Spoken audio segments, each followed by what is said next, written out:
টানা বর্ষণে ঢাকার বেশিরভাগ এলাকায় জলাবদ্ধতা, 7 ঘন্টাতেও পানি না নামায় মানুষের ভোগান্তি, আরও বৃষ্টিপাতের পূর্বাভাস। টাকার বিনিময়ে ঢাকা উত্তরের ওয়ার্ড ও থানা আওয়ামী লীগে পদ বিক্রির অভিযোগ আছে বিএনপি জামাত পরিবারের সদস্যরাও। কোটা সংস্কারের দাবিতে শিক্ষার্থীদের বিক্ষোভ, শাহবাগ মোড় আটকে সমাবেশ, বিভিন্ন এলাকায় সড়ক ও রেলপথ অবরোধ। কোটা আন্দোলন স্বাধীনতা বিরোধী প্রেতাত্মাদের ষড়যন্ত্র, মন্তব্য আইনমন্ত্রীর। গণতন্ত্রের জন্য লড়াইয়ে নামার আহ্বান খসরুর। এবং পিএসসি কর্মকর্তা আবু জাফর কারাগারে থাকলেও চলছে স্ত্রীর নামে কোচিং সেন্টার, প্রশ্ন ফাঁসের সংশ্লিষ্টতা নিয়ে নানা আলোচনা। দর্শক, সংবাদ সন্ধ্যায় দেখছিলেন একেএস টিএমটি বার সংবাদ শিরোনাম। পুরো সংবাদ জুড়ে আপনাদের সাথে থাকবো আমি কানিজ লাবণী। দর্শক, এবার চলে যাচ্ছে বিস্তারিত সংবাদে। ভোর রাত থেকে ঝুম বৃষ্টিতে সৃষ্ট জলাবদ্ধতা এখনো কাটেনি। কোথাও কোথাও এখনো জমে আছে হাঁটু সমান পানি। সবচেয়ে নাজুক পরিস্থিতি পুরান ঢাকা, ধানমন্ডি, নিউ মার্কেট, মিরপুর, শান্তিনগর, আরামবাগ, মালিবাগ ও মৌচাক এলাকার রাস্তাঘাটের। বাসাবাড়ি, মার্কেট, বিপণী বিতানেও পানি ঢুকেছে। বেলা 11টার পর থেকে বৃষ্টিপাত কমে এলেও এখনো পানি নামেনি, ফলে ভোগান্তির শেষ নেই বাইরে বের হওয়া মানুষের। আবহাওয়া অধিদপ্তর জানিয়েছে ভোর থেকে 6 ঘন্টায় ঢাকায় 130 মিলিমিটার বৃষ্টিপাত হয়েছে, যা আরো বাড়তে পারে। আরো জানাচ্ছেন নাফিয়া ফারজানা।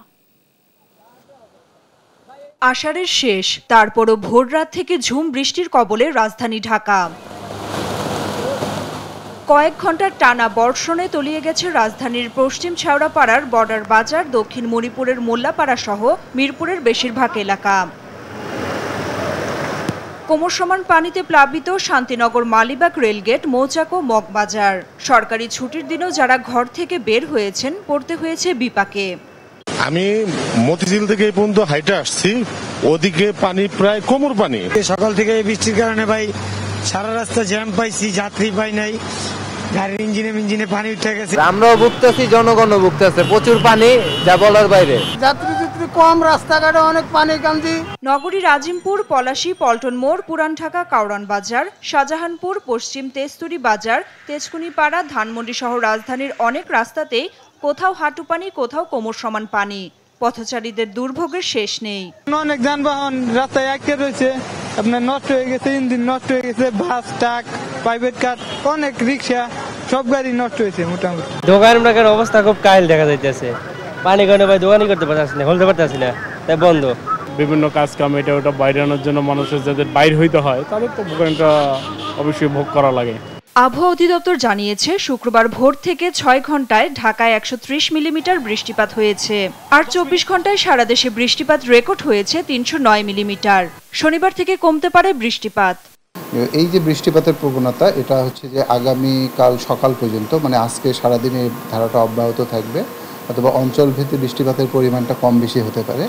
তবে আগামীকাল থেকে পরবর্তী সময়ে বৃষ্টিপাতের পরিমাণটা তুলনামূলকভাবে কমে আসবে, এবং কমে আসলেও দেশের উত্তরাঞ্চলে বিশেষ করে রংপুর, ময়মনসিংহ এবং সিলেট বিভাগের বৃষ্টিপাতের যে প্রবণতাটা এটা অব্যাহত থাকবে। সিলেট, চট্টগ্রাম, কক্সবাজার ও পার্বত্য চট্টগ্রামের পাহাড়ি এলাকাগুলোতে পাহাড় ধসের সতর্ক বার্তা দেয়া হয়েছে।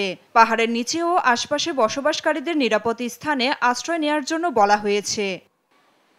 নাফিয়া ফারজানা, দেশ টিভি, ঢাকা।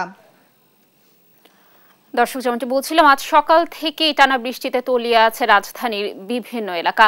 এ ব্যাপারে সর্বশেষ পরিস্থিতি জানাতে সরাসরি যুক্ত হচ্ছেন আমাদের সহকর্মী কায়েস রাহাত। রাহাত আছেন রাজারবাগে।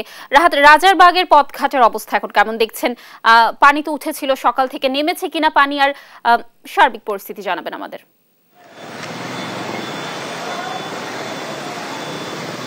ধন্যবাদ কানিজ। যেমনটি জানেন যে টানা বর্ষণে ঢাকা রাজধানীর অনেক জায়গাতে আসলে আমরা জলাবদ্ধতা দেখতে পেয়েছি। তো সেটির প্রেক্ষিতে আমরা আজকে যখন এসেছিলাম রাজারবাগে, তো এখানে আমরা একটি জলাবদ্ধতা দেখতে পেয়েছি। প্রচুর রাস্তাটি যেটি রয়েছে রাজারবাগ হয়ে কমলাপুরে যাওয়ার যে রাস্তাটি, সেই পুরো রাস্তাটি কিন্তু জলাবদ্ধতার শিকার। এবং আমরা দেখেছি যেটি যে রাস্তার ফ্লাইওভার থেকে নেমে সামনের দিকে যাওয়ার ক্ষেত্রে যতটুকু সামনে আগানো যাচ্ছে, এবং সেক্ষেত্রে পানি ধীরে ধীরে বাড়ছে। প্রথমে হচ্ছে যে একটু হাঁটু পানি হলো, তারপরে আরো যখন বাড়া যাচ্ছে তখন হাঁটু পানির থেকেও এটি উপরের দিকে উঠে যাচ্ছে। তো এই ক্ষেত্রে সবচেয়ে বেশি ভোগান্তিতে পড়ছেন হচ্ছে যারা মূলত এখানকার এলাকাবাসী রয়েছেন, তারা বেশ ভোগান্তিতে পড়ছেন দেখেছি আমরা।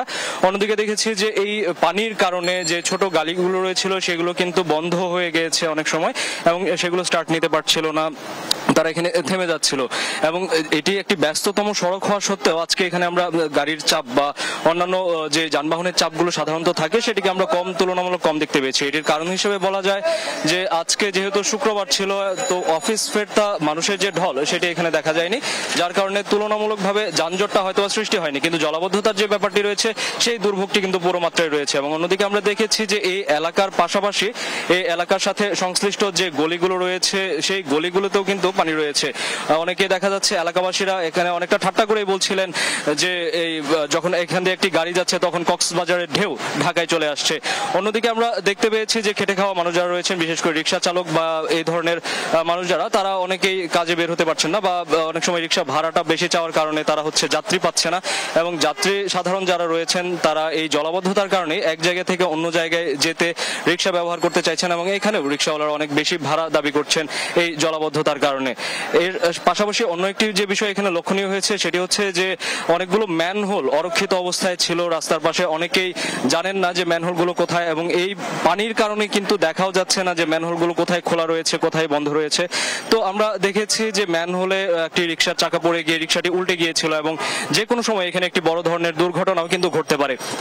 তো এই প্রত্যেকটা বিষয়ে আজকে এখানে জলাবদ্ধতার কারণে অনেক বেশি পরিলক্ষিত হচ্ছে এবং এখান দিয়ে যারা যাত্রী সাধারণ একদিক থেকে অন্যদিকে যাচ্ছে তারা এই জলাবদ্ধতার কারণে মূলত এই ভোগান্তিটা পোহাচ্ছেন। অন্যদিকে রাস্তার পাশে যে দোকানপাটগুলো ছিল সেগুলো এখনো বন্ধ রয়েছে। অন্যদিকে বন্ধ রয়েছে শুধুমাত্র জলাবদ্ধতার কারণে, কারণ হচ্ছে যে গ্রাহক যারা তারা কিন্তু এই পানি পেরিয়ে তারা আসতে পারছেন না এবং তারা বলছেন যে এই জলাবদ্ধতার কারণে আমরা গ্রাহক পাচ্ছি না, আমাদের যে ব্যবসায়িক ভাবে তাদের যে ক্ষতিটা হচ্ছে এটার কথা তারা বলছিলেন। এবং অন্যদিকে 6 ঘন্টা পেরিয়ে গিয়েছে বা 7 ঘন্টা পেরিয়ে গেছে বৃষ্টি হওয়ার, আমরা দেখেছি বৃষ্টির 7 ঘন্টা পরেও এখান থেকে পানি কিন্তু নেমে যায়নি। এবং এলাকাবাসীরা যে অভিযোগটি করছিলেন এই জলাবদ্ধতা নিয়ে সেটি হচ্ছে যে অন্যান্য জায়গার তুলনায় এখানে আশেপাশের যে জায়গাটুকু রয়েছে সেটুকুর তুলনায় এখানে অল্প বৃষ্টিপাতে অনেক সময় পানি জমে যায় এবং যে পাশে যে ড্রেনেজ সিস্টেমগুলো রয়েছে বা পয় নিষ্কাশন সিস্টেমগুলো রয়েছে এইগুলোর মাঝে ময়লা জমে গিয়ে অনেকে বস্তা ফেলে দিয়ে, তো এগুলোর কারণে অনেক সময় দেখা যায় যে তারা পানিটা বের হয়ে যেতে পারে না। এবং আমরা দেখেছি যে 6 ঘন্টা পরেও বৃষ্টি শেষ হয়ে যাওয়ার এখানে জলাবদ্ধ খুব মারাত্মক আকার ধারণ করেছে এবং পানি অনেকটা ধীরে ধীরে বাড়ছে কমছে এরকম একটা অবস্থান রয়েছে। রাজারবাগ থেকে জলাবদ্ধতা নিয়ে এই ছিল আমার কাছে সর্বশেষ। ধন্যবাদ রাহাত আমাদের সাথে যুক্ত থাকার জন্য। দর্শক, যেমনটা বলছিলাম, টানা বর্ষণে রাজধানীর বিভিন্ন এলাকা তলিয়ে গেছে। সে ব্যাপারে রাজারবাগ থেকে সর্বশেষ পরিস্থিতি জানাচ্ছিলেন আমাদের সহকর্মী রাহাত। ভারী বৃষ্টি ও পাহাড়ি ঢলের পানিতে আবারও বন্যা পরিস্থিতির সৃষ্টি হয়েছে সুনামগঞ্জ, জামালপুর ও সিরাজগঞ্জে। তবে মৌলভীবাজার, কুড়িগ্রাম, পঞ্চগড় ও লালমনিরহাটে বন্যার পানি কমতে শুরু করেছে। সহকর্মীদের পাঠানো তথ্য ছবিতে ফারজানা ইসলামের ডেস্ক রিপোর্ট। 24 ঘন্টায় সুরমা নদীর পানি 41 সেন্টিমিটার বৃদ্ধি পেয়ে সুনামগঞ্জের 16 পয়েন্টে বিপদসীমার 26 সেন্টিমিটার উপর দিয়ে প্রবাহিত হচ্ছে। পাহাড়ি ঢলের পানিতে তলিয়ে গেছে সুনামগঞ্জ তাহিরপুর সড়ক, বন্ধ যান চলাচল। সরকারের কাছে আবেদন, আমরা এই পানি যাতে না আইয়ে একটা ব্যবস্থা নিত। 1 মাসের ভিতরে, আষাঢ় মাসের ভিতরে 3 বার পানি হয়ে গেছে। বৃষ্টি এমন ভাবে বৃষ্টি নামে যে বৃষ্টির কারণে ঘর থেকেও বারণ জানা। জামালপুরের বাহাদুরাবাদ ঘাট পয়েন্টে যমুনার পানি 4 সেন্টিমিটার বৃদ্ধি পেয়ে বিপদসীমার 55 সেন্টিমিটার উপর দিয়ে প্রবাহিত হচ্ছে। 35 ইউনিয়নে দেখা দিয়েছে শুকনো খাবার, সুপেয় পানির তীব্র সংকট। সিরাজগঞ্জে যমুনার পানিও বেড়েছে, জেলার বন্যা পরিস্থিতির আরও অবনতি হয়েছে। মৌলভীবাজারে বন্যা পরিস্থিতি ধীরে ধীরে উন্নতি হলেও কমছে না ভোগান্তি। টানা 24 দিনের বন্যায় নষ্ট হয়েছে ৬,৭৩৪ হেক্টর জমির ফসল, ডুবে গেছে পুকুর ও মাছের ঘের। ব্রুড মাছ ছিল এবং ফোনা মাছ ছিল। ফোনা প্রায় 3 থেকে 4 লক্ষ ফোনা আসিল, ফোনাগুলো সব চলে গেছে। এই ফোনার আনুমানিক মূল্য হবে প্রায় 3 থেকে 3.5 লক্ষ টাকা। আমরা পাওয়ার অবস্থা খুব করুণ অবস্থা হয়ে গেছে, এই পানিতে যাতায়াত করা, পানি খুব নোংরা। আমরা ঘরে দ্বারে পানি 2 বার এসেছে, আমরা বন্যা বেশিয়ে দিতেছি, আমরা থাকার কোনো জায়গা নাই। পঞ্চগড়ে অনেক স্থানে এখনো জলাবদ্ধতা, প্রায় 5 শতাধিক পরিবার পানিবন্দী রয়েছে। এখন আমাদের খুব ক্ষয়ক্ষতি হচ্ছে, এটা একটা আশু সুষ্ঠু ব্যবস্থা করার জন্য আমি স্বনির্বদ্ধভাবে উদ্বোধন কর্তৃপক্ষকে আবেদন জানাচ্ছি। মোটামুটি আর কি 8-10 বিঘা এই আমাদের ক্ষতিগ্রস্ত এই অবস্থা আছে আমরা। বন্যার পানি নেমে গেলেও নদী ভাঙনে দিশেহারা হয়ে পড়েছে লালমনিরহাটের তিস্তার পাড়ের বাসিন্দারা। দুশ্চিন্তায় পড়েছেন নদীপাড়ের কৃষকেরাও। কুড়িগ্রামে বন্যা কবলিত 4 শতাধিক শিক্ষা প্রতিষ্ঠান বন্ধ রয়েছে। নষ্ট হয়েছে 7,350 হেক্টর জমির বিভিন্ন ফসলের ক্ষেত। এমন অবস্থা হচ্ছে কলার গাছও পাওয়া যায় না, কিন্তু যে কলার গাছ কিনে আনবো তাও পাইনি। বন্যায় বাড়ি ঘর, পাকের ঘর পর্যন্ত আমার ডুবে গেছে। এখন ভাত পাক করে খেতে পারতেছি না। রাস্তাঘাট তলে গেছে, বাড়ি ঘর তলে গেছে। আমি কেমন করে বেড়ে কেমন করে আমি জীবন বাঁচাই। ফারজানা ইসলাম, নিউজ ডেস্ক, দেশ টিভি। টাকার বিনিময়ে পদ বিক্রি এখন অনেকটাই ওপেন সিক্রেট মহানগর উত্তর আওয়ামী লীগে। প্রস্তাবিত ওয়ার্ড ও থানা কমিটি নিয়ে নেতাকর্মী সরাসরি দোষ চাপালেন মহানগর সভাপতির ওপর। টাকার বিনিময়ে পদ বিক্রির অভিযোগ করেন তারা। কিছু ত্রুটি স্বীকার করে উত্তরের সভাপতি বজলুর রহমান জানান, এখনো সংযোজন বিয়োজনের সুযোগ রয়েছে। তৌফিক মাহমুদ মুন্নার রিপোর্ট। 2019 সালের 30 নভেম্বর সম্মেলনে দায়িত্ব পাওয়া ঢাকা মহানগর উত্তর আওয়ামী লীগ এখন পর্যন্ত থানা ওয়ার্ড কমিটি করতে পারেনি। 3 বছর মেয়াদী মহানগর কমিটির মেয়াদ শেষ হয়েছে 2022 সালে। মেয়াদোত্তীর্ণ কমিটি ঈদের আগে থানা ওয়ার্ড কমিটি জমা দিয়েছে, তবে এখনো মেলেনি অনুমোদনের। তবে প্রস্তাবিত ওয়ার্ড থানা কমিটি নিয়ে বিতর্কের শেষ নেই। বিএনপি জামাত পরিবারের সদস্য মোহাম্মদ হোসেন খোকনকে আনা হয়েছে ওয়ার্ডের নেতৃত্বে, আর খোদ বিএনপির থানা কমিটির সাবেক সভাপতি করা হয়েছে ভাটারা থানা আওয়ামী লীগ সভাপতি হিসাবে। বিতর্কিত কাউন্সিলরও আছেন নিজ নিজ ওয়ার্ডের সভাপতি পদে। কমিটিতে থাকা অনেকেই বিএনপি জামাত পরিবারের সদস্য।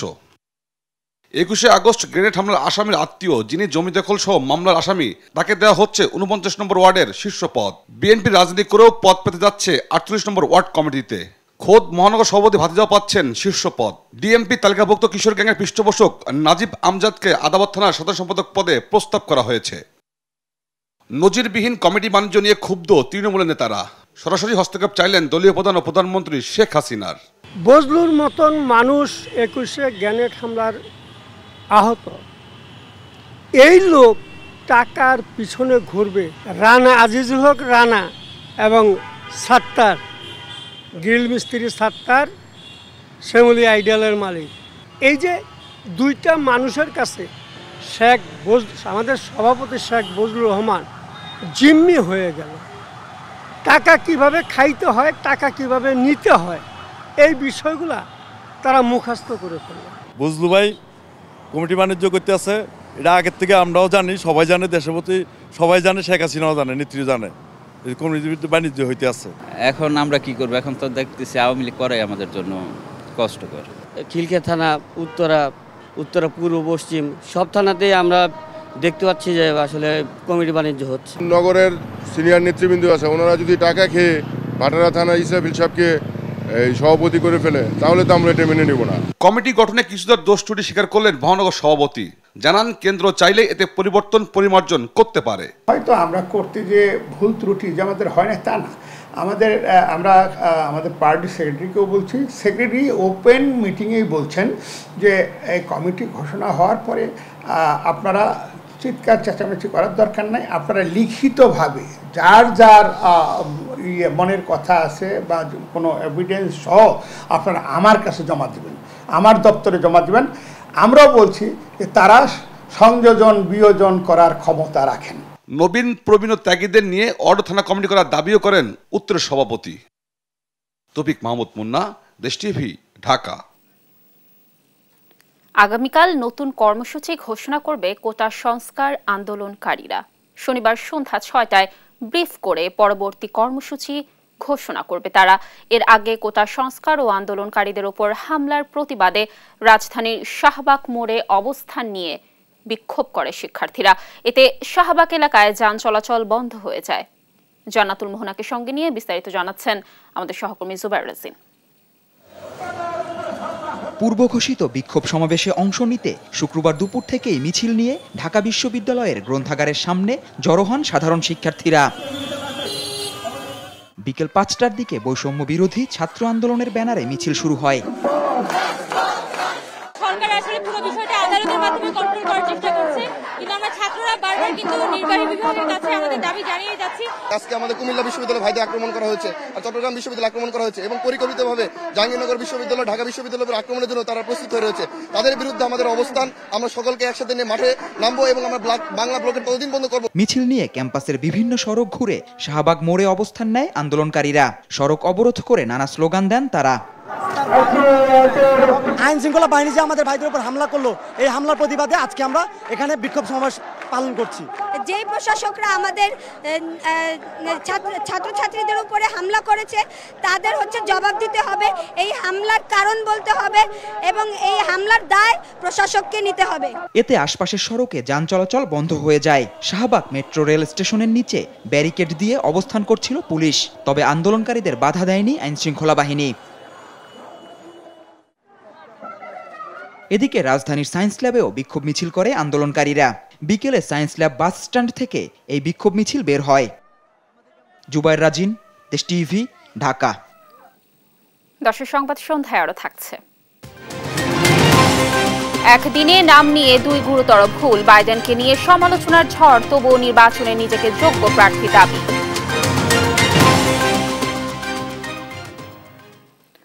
স্বাধীনতা বিরোধীদের প্রেতাত্মারা কোটা সংস্কার আন্দোলনের নামে ষড়যন্ত্রে লিপ্ত, এমন মন্তব্য করেছেন আইনমন্ত্রী আনিসুল হক।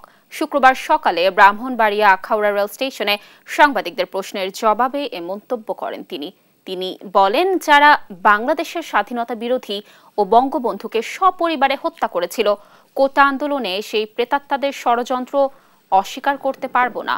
নতুন প্রজন্মের শিক্ষার্থীদের প্রতি আশাবাদ ব্যক্ত করে আইনমন্ত্রী বলেন, কোটা আন্দোলন নিয়ে সর্বোচ্চ আদালতের নির্দেশনা মেনে ক্লাসে ফিরবে তারা। নতুন প্রজন্মের যারা ছাত্রীরা যারা এই কোটার ব্যাপারে তাদের বক্তব্য পেশ করেছে এবং সর্বোচ্চ আদালত যে আদেশ দিয়েছেন সেই আদেশ তারা মেনে তারা অবশ্যই ঘরে ফিরে যাবে। বৃষ্টিতে রাজধানী ডুবে যাওয়া চোখে পড়লেও রাজনীতি, অর্থনীতি সব দিক থেকে দেশ ডুবে গেছে বলে মন্তব্য করেছেন বিএনপির স্থায়ী কমিটির সদস্য আমির খসরু মাহমুদ চৌধুরী।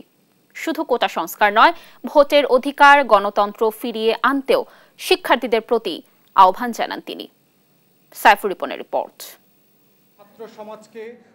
যুগপৎ আন্দোলনের 31 দফা ও 1 দফা ঘোষণার বর্ষপূর্তিতে জাতীয় প্রেস ক্লাবে 31 দফা সংস্কার প্রস্তাব ও রাষ্ট্রীয় গণতান্ত্রিক রূপান্তর শীর্ষক আলোচনা সভার আয়োজন করে গণতন্ত্র মঞ্চ।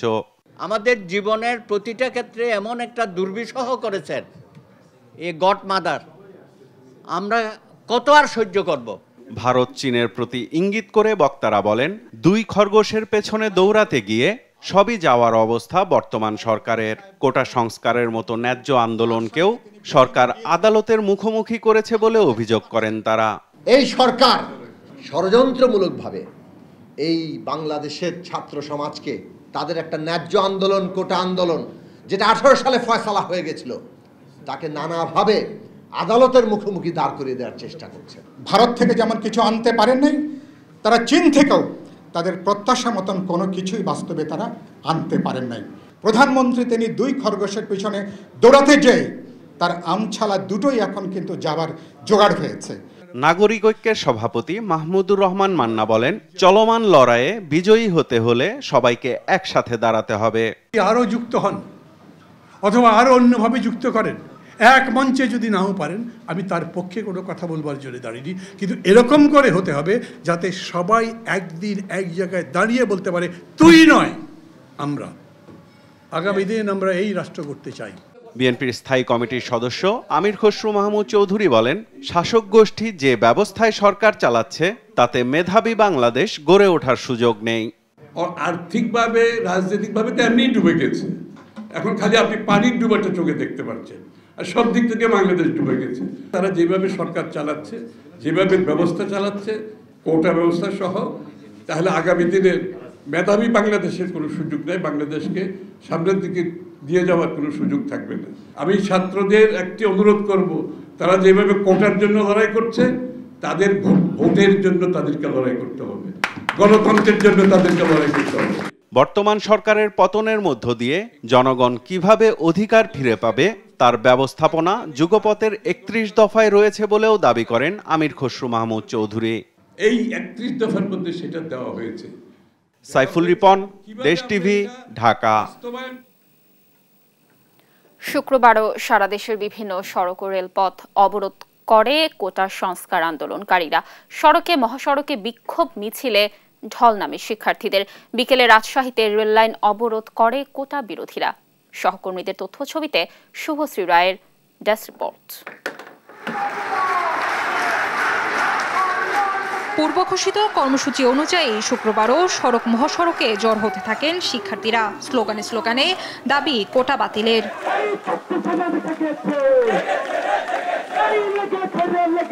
এদিন বিকেলে কোটা সংস্কার ও আন্দোলনরত শিক্ষার্থীদের উপর হামলার প্রতিবাদে রাজশাহী বিশ্ববিদ্যালয়ের স্টেশন বাজারের রেল লাইন অবরোধ করে শিক্ষার্থীরা। বিকেলে বিক্ষোভ মিছিল নিয়ে ক্যাম্পাসের বিভিন্ন সড়ক প্রদক্ষিণ করে স্টেশন বাজারের দিকে অগ্রসর হন তারা। এ সময় শিক্ষার্থীদের স্লোগানে উত্তাল হয়ে ওঠে পুরো এলাকা। এতে বন্ধ থাকে রাজশাহীর সাথে সারা দেশের রেল যোগাযোগ।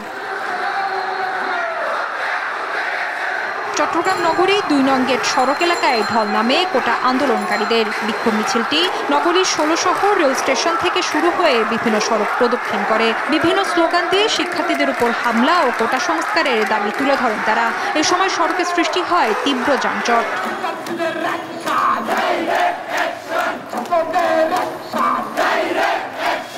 একই দাবিতে ময়মনসিংহে বিক্ষোভ মিছিল সমাবেশ করেছে আন্দোলনকারীরা। বিকেলে আনন্দমোহন কলেজ থেকে বিক্ষোভ মিছিল নিয়ে নতুন বাজার হয়ে গাঙ্গিনারপাড় মোড়ে সমাবেশ করে চাকরি প্রার্থীরা। এ সময় কোটা পদ্ধতি সংস্কার না হওয়া পর্যন্ত আন্দোলন চালানোর ঘোষণা দেন শিক্ষার্থীরা।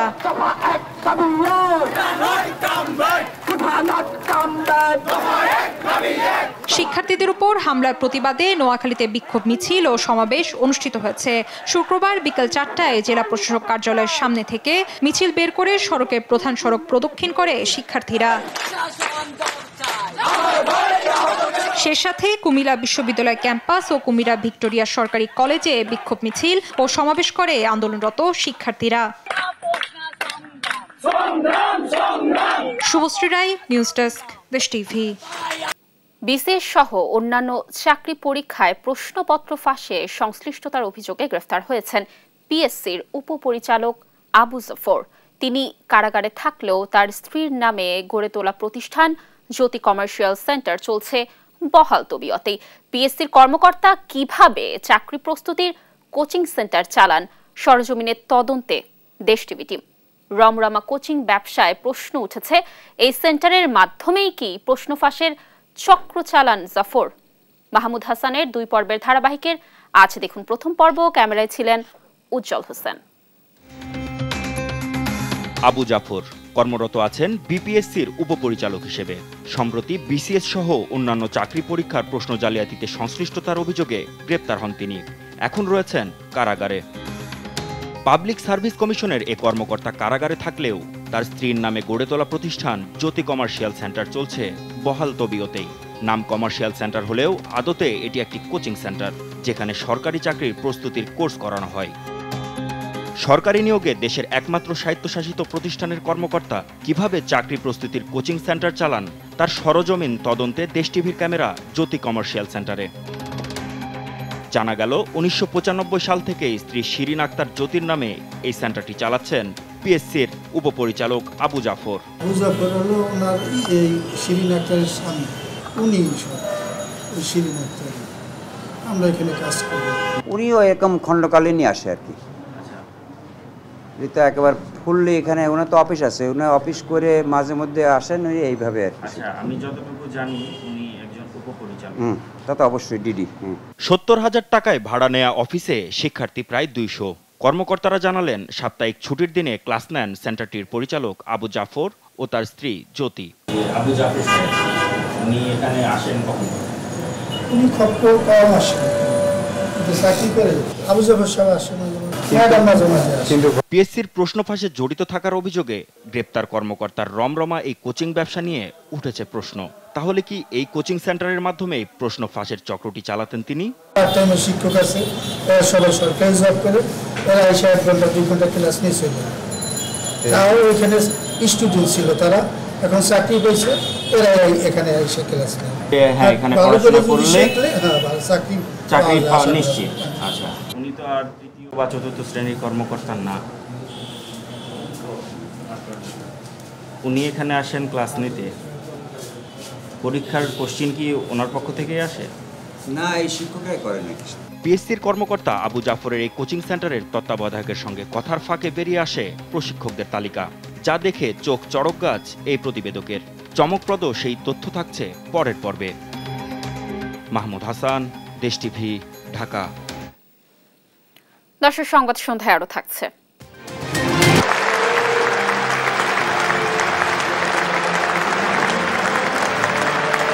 Absolutely fantastic scene. So Lord says. আন্তর্জাতিক ক্রিকেটে শেষবারের মতো মাঠ ছাড়লেন অ্যান্ডারসন, বড় জয় উপহার দিলেন স্টোকস রুটরা।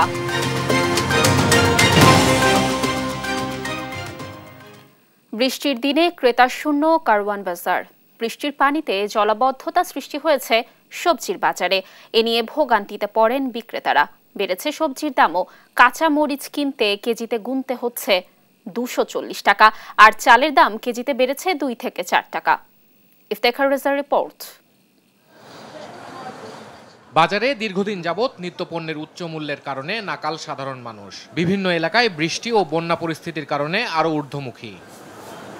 এ সপ্তাহে সব ধরনের চালের দাম কেজিতে বেড়েছে 2 থেকে 4 টাকা। মূল্যবৃদ্ধির জন্য মিলার ও ব্যবসায়ী সিন্ডিকেটকে দুষছেন খুচরা বিক্রেতারা। যেমন মিনিকেটটা আমরা আগে বিক্রি করতে মনে করেন যে 62 থেকে 65 টাকা, এখন মিনিকেটটা মনে করেন 68 থেকে 70 টাকা বিক্রি করতে হয়। এভাবে প্রতিটা চালের দামই মনে করেন কেজিতে 2 টাকা 3 টাকা 4 টাকা করে বাড়ছে। যে জায়গায় আগে 3 কেজি চাল কিনতে পারতো, এখন তার 1 কেজি কিনতে হয়, কষ্ট হচ্ছে। দাম কেন বাড়তেছে, এটা কি অদৃশ্য হাত রয়েছে জানি না। আবারও বাড়ছে মুরগির দাম। 10 থেকে 20 টাকা বেড়ে ব্রয়লার মুরগি প্রতি কেজি 180 টাকা এবং সোনালিকা 300 থেকে 310 টাকায় বেচাকেনা চলছে। সাদা ও লাল ডিমের হালি 44 ও 48 টাকা, আর ইলিশ মাছ বিক্রি হচ্ছে 2000 টাকার উপরে। সাধারণ ক্রেতা হিসেবে 180 টাকা ব্রয়লার মুরগি কিনে খাওয়ার মতো আসলে এটা কিন্তু অনেক বেশি হয়ে যায়। ছাত্রদল আন্দোলন চলছে, আবার এখন গাড়ি ঘোড়া বন্ধ, বৃষ্টির কারণে গাড়ি মাল আসতে পারে না, এর জন্য দাম বাড়তে। আমাদের পক্ষে তো এখন ইলিশ খাওয়া সম্ভব না। ইলিশ এখন স্বর্ণের মতো হয়ে গিয়েছে, এগুলো আমাদের পক্ষে সম্ভব না, আমরা শুধু দেখেই যাব। নতুন করে না বাড়লেও তেল, চিনি, ডাল সহ বেশিরভাগ নিত্যপণ্যের দাম চড়া বলে জানান ক্রেতারা। আমরা যারা সাধারণ পরিবার যারা আছি, প্রত্যেকেরই কষ্টদায়ক অবস্থানের মধ্যে আছে। সাধারণ জনগণের জন্য খুবই কষ্টকর ব্যয়বহুল, যা তাদের ক্রয় ক্ষমতার বাইরে চলে গেছে। আর বৃষ্টিতে ড্রেনের পানি উপচে কারওয়ান বাজারে সবজি বাজার সয়লাব। এতে দোকানে বসতে পারেননি বেশিরভাগ বিক্রেতা। 2-1 ক্রেতা এলেও বাজারে এমন জলাবদ্ধতায় ক্ষোভ জানান তারা। মানে ড্রেন যদি ঠিক মতো থাকতো, নালা পরিষ্কার, তাহলে তো পানি থাকতো না, আমরা কিনতে সুবিধা হতো। পরে হাঁটুর উপরে পানি, আসতে অনেক কষ্ট হচ্ছে, যাওয়া আসা। তারপরে এরপরে তো আবার শরীর চুলকাবে, স্বাস্থ্যের একটা ঝুঁকি আছে। বাজারে কাঁচামরিচ বিক্রি হচ্ছে 240 টাকা দরে, আর গাজর 180 ও বেগুন 100 টাকায় বেচাকেনা হচ্ছে। প্রতিদিনের যে ইনকাম হিসাবে আপনার সবজির যে দাম, এটার সাথে কোনো সমঝোতা নেই। বাজারে আমদানি বেশি হলে দাম কম, আমদানি কম হলে দাম একটু বাড়বেই। আমদানির উপরে সবকিছু। এছাড়া খাসির মাংস 1200 এবং গরুর মাংস 750 টাকায় বিক্রি হচ্ছে। ইফতেখার রেজা, দেশ টিভি, ঢাকা। এবার আন্তর্জাতিক প্রসঙ্গ। আসন্ন প্রেসিডেন্ট নির্বাচনে নিজেকে যোগ্য প্রার্থী হিসেবে দাবি করেছেন মার্কিন প্রেসিডেন্ট জো বাইডেন। সেই সঙ্গে রিপাবলিকান প্রতিপক্ষ ডোনাল্ড ট্রাম্পকে পরাজিত করবেন বলে অস্বীকার করেন তিনি। ন্যাটো সম্মেলনে পরবর্তী সংবাদ সম্মেলনে সুস্থতা, রাজনৈতিক জীবন, দ্বিতীয় দফায় নির্বাচনে প্রার্থী হওয়া সহ নানা বিষয়ে কথা বলেন বাইডেন। লুৎফর কবিরের রিপোর্ট। যুক্তরাষ্ট্রের ওয়াশিংটন ডিসিতে পশ্চিমা সামরিক জোট ন্যাটোর 75তম সম্মেলন শেষে বৃহস্পতিবার সংবাদ সম্মেলনে আসেন প্রেসিডেন্ট জো বাইডেন। দীর্ঘ 1 ঘন্টার সংবাদ সম্মেলনে একের পর এক প্রশ্ন ছুড়ে দেন গণমাধ্যম কর্মীরা, যেখানে আসন্ন মার্কিন প্রেসিডেন্ট নির্বাচনের প্রতিদ্বন্দ্বিতা ও সুস্থতা নিয়ে ওঠে প্রশ্ন। নিউরোলজিস্ট আমার 3টি গুরুত্বপূর্ণ পরীক্ষা করেছেন, সবগুলোতেই ভালো রিপোর্ট এসেছে। তবে বাঁ পায়ে আমার কিছুটা সমস্যা থাকলেও ততটা গুরুতর নয়। আসন্ন নির্বাচনের প্রতিদ্বন্দ্বী ট্রাম্পকে ফের পরাজয়ের অঙ্গীকার করেছেন বাইডেন। তার দাবি, ইউরোপীয় ইউনিয়নের মিত্ররাও ট্রাম্পের পরাজয় দেখতে চান। European allies come up to me and say, Joe, don't run. What I hear them say is, you've got to win. ন্যাটোর সংবাদ সম্মেলনে এক প্রশ্নে ভাইস প্রেসিডেন্ট কমলা হ্যারিসকে ভাইস প্রেসিডেন্ট ট্রাম্প বলে অভিহিত করেন বাইডেন। পরবর্তীতে তা আর সংশোধনও করেননি তিনি। I wouldn't have picked Vice President Trump to be Vice President. যদি আমি মনে করতাম vice president Donald Trump president হওয়ার যোগ্য নন, তাহলে তাকে কখনোই বাছাই করতাম না। রুশ প্রেসিডেন্ট পুতিন ও চীনা প্রেসিডেন্ট শি জিনপিংকে যে কোনো সময় মোকাবিলায় তিনি প্রস্তুত আছেন বলেও প্রশ্নে এমনটাই দাবি করেছেন মার্কিন প্রেসিডেন্ট। এদিকে ন্যাটো সম্মেলনে রুশ প্রেসিডেন্ট পুতিনের বিরুদ্ধে লড়াইয়ে জেলেনস্কির সাহসিকতার প্রশংসা করেন বাইডেন। তবে ভুলবশত জেলেনস্কিকে পুতিন বলে ফেললেও তাৎক্ষণিক নিজেকে শুধরে নেন Biden. President Putin. You can beat President Putin. President Zelensky. I'm so focused on beating Putin, we got to worry about it. Anyway, Mr. President, I'm better. You are a hell of a lot better. Thank you so much. একদিনে নাম নিয়ে দুই গুরুতর ভুল করে সমালোচকদের নতুন করে সুযোগ সৃষ্টি করে দিলেন মার্কিন প্রেসিডেন্ট। লুৎফর কবির, নিউজ ডেস্ক, দেশ টিভি।